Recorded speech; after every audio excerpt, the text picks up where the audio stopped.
So now that we've seen the basic rules of critical squares, let's take a look at this position that I reached against a master named George umezinwa in the Manhattan Chess Club in New York, the winter of 1994. I've been defending a worse position. I'm black. What should I do? Now obviously the critical question is whether or not I can play rook takes g6 and trade off into the king and pawn endgame.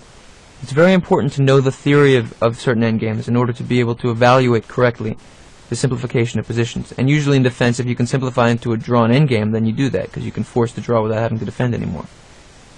So how do you evaluate this position? Rook takes g6. What do you think? Well, with our knowledge of critical squares, we should be able to see the correct variation. Take a few moments and think about this. What do you think? In fact, the position is drawn, because white can't occupy its critical squares. The variation runs rook takes g6, h takes g6, king f6. I'm attacking white's pawn. I'm sure you calculated that out. White has to defend it with king h5.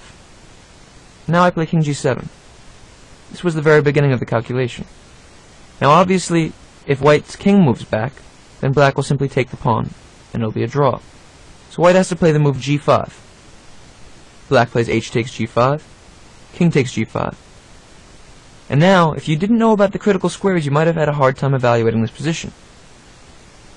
But we know that white needs to occupy the g6 square with his own king, and he needs the pawn to be on g5 for it to be winning. Now black simply plays king g8, and after king f6, king f8. It's a draw. g7, king g8, king g6, stalemate. Now, notice, of course, in this position, it would be a terrible mistake to play either king f8 or king h8. After king f8, king f6, king g8, now white wins, g7. King h7, king f7. So the key to evaluating this position was both an understanding of opposition and an understanding of the critical squares. This is a nice simple example of how knowledge of the endgame will help you make good evaluations in long calculations.